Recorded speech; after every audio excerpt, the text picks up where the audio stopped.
My mother laughed at me in front of 200 people. She looked me straight in the eye, in the middle of her exclusive charity gala, and announced to the whole room that I couldn't even find someone willing to come with me. Everyone laughed with her. I just smiled. And I said 4 words that she would remember for the rest of her life. Remember this moment. 20 minutes later, the host took the microphone and said something that made the entire room go silent. My mother's fork slipped right out of her hand. Because the man walking toward our table wasn't just any guest. He was the biggest donor of the night. $50 million. And when the host introduced him, he introduced me too. As his wife. This is the story of how the woman who tried to humiliate me ended up humiliating herself, in front of everyone she was trying to impress.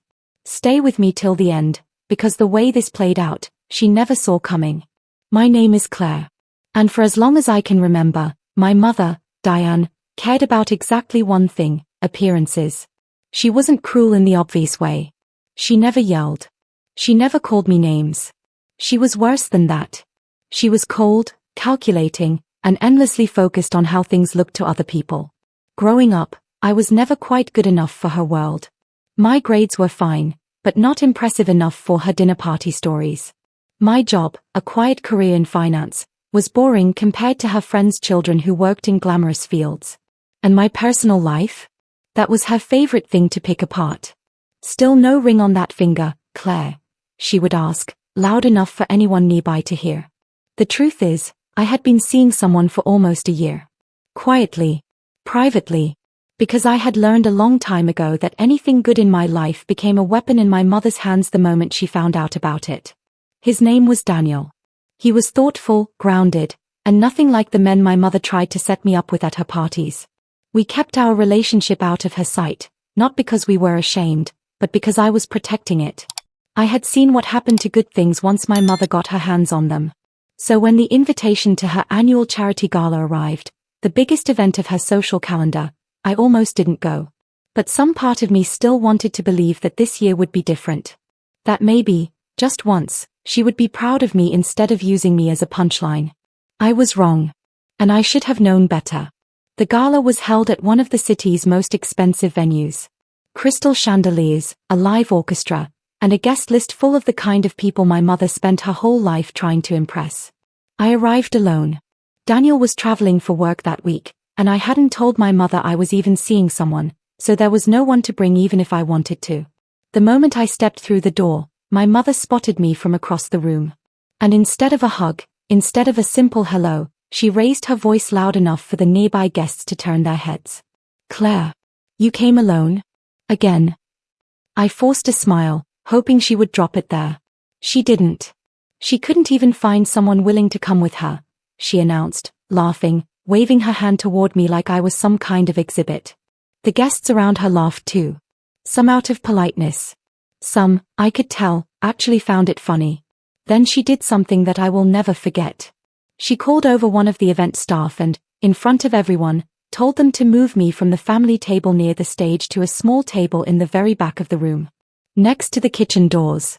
It's for the best, she said, patting my shoulder like she was doing me a favor.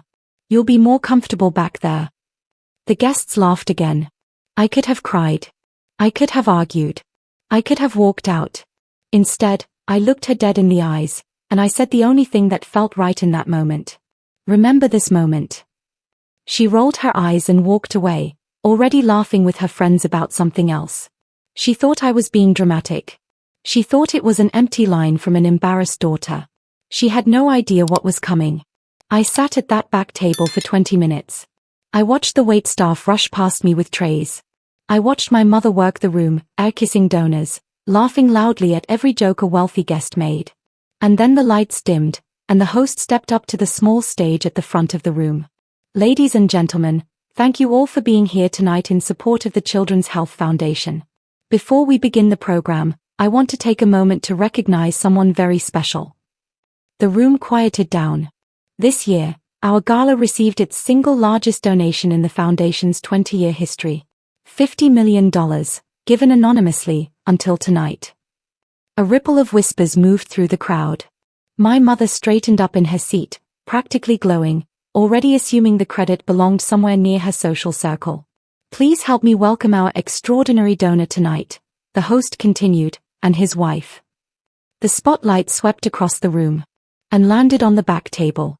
On me.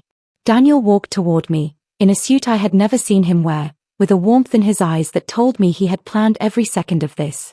He reached for my hand and helped me up, and together we walked to the front of the room while 200 people stared in stunned silence. My mother's face went pale. Her jaw dropped. The fork she had been holding slipped straight out of her hand and clattered against her plate. Here is what my mother never knew. Daniel wasn't just my quiet, grounded boyfriend. He was the founder of a company that had quietly grown into one of the most successful private investment firms in the country. He kept his personal life extremely private, avoided public events, and never let his name attach itself to headlines if he could help it. We had gotten married 3 months earlier, in a small ceremony with a handful of close friends. No press. No announcement. Because Daniel understood something about my family that I hadn't fully admitted to myself yet, that certain people only value you for what you can do for them, not for who you are. He didn't want my mother to be part of our story unless she could prove she deserved to be. When he learned about the gala, and about my complicated relationship with my mother, he made a decision. He would attend, as the anonymous donor he had already committed to being months earlier, and he would introduce himself the way he always wanted to. As my husband. He never told me the full plan. He simply asked me to wear something elegant and trust him. I had no idea the last 20 minutes of humiliation were about to turn into the most defining moment of my life. Standing at that microphone, with the entire room watching, Daniel spoke. Some of you may not know my wife, Claire. But I want you to know that everything I've built with her support beside me. She is one of the most intelligent, hardworking, and kind people I have ever met. Tonight, this donation is given in her honor, because she has spent her whole life being underestimated by the people who should have believed in her most. He didn't need to say my mother's name. Everyone in that room already knew exactly who he meant. The applause that followed was thunderous. Guests who had laughed at me 20 minutes earlier were now standing, clapping, some of them visibly embarrassed at how they had behaved. My mother sat frozen at her table, her face somewhere between shock and horror. The same friends she had been laughing with moments earlier were now whispering to each other, no longer about me, but about her. After the applause died down, she approached me quietly, pulling me aside near the edge of the room. "Claire, why didn't you tell me?" she whispered, her voice shaking, though I couldn't tell if it was from embarrassment or genuine hurt. "Because every time I told you something good," I said, "you found a way to make it about you, or you found a way to tear it down. I wasn't going to let you do that to this." She tried to defend herself, tried to explain that she was just joking earlier, that she didn't mean anything by it. But we both knew the truth. The words she used, the table she moved me to, the laughter she encouraged, none of that was a joke. It was years of the same pattern, finally caught in the open, in front of everyone she cared about impressing. For the first time in my life, I didn't feel the need to make her feel better about what she had done. I simply said, "You had every chance to treat me with respect, even when you thought no one important was watching. Now you know why that mattered." I walked away and returned to Daniel's side, leaving her standing alone at the edge of the room she once ruled so confidently. In the weeks that followed, word of what happened at the gala spread through my mother's social circle. Not because I told anyone, but because 200 guests had witnessed it firsthand. The story of the woman who humiliated her own daughter, only to have that daughter turn out to be married to the gala's biggest donor, became the kind of story people couldn't stop repeating at dinner parties. My mother reached out several times after that night. Some messages were apologetic. Others tried to guilt me into forgiving her quickly, reminding me that she was still my mother, that family should forgive and move on. I didn't cut her off completely. But I also didn't rush back into the same relationship we had before. I set clear boundaries. I told her that respect wasn't something I owed her by default anymore. It was something she would have to earn back, slowly, through actions and not apologies at parties where she thought people were watching. Daniel and I continued building our life together, quietly and privately, exactly the way we wanted it. The gala had forced our relationship into the open, but it never changed who we were at our core. We still valued the same quiet, grounded life we had before that night. The only difference was that now, my mother finally understood something she had spent years refusing to see. That the daughter she dismissed had never needed her approval to become someone worth respecting.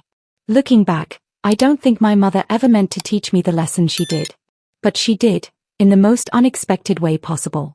She taught me that the people who try to shrink you in front of a crowd are usually the ones most afraid of how big you might become without them.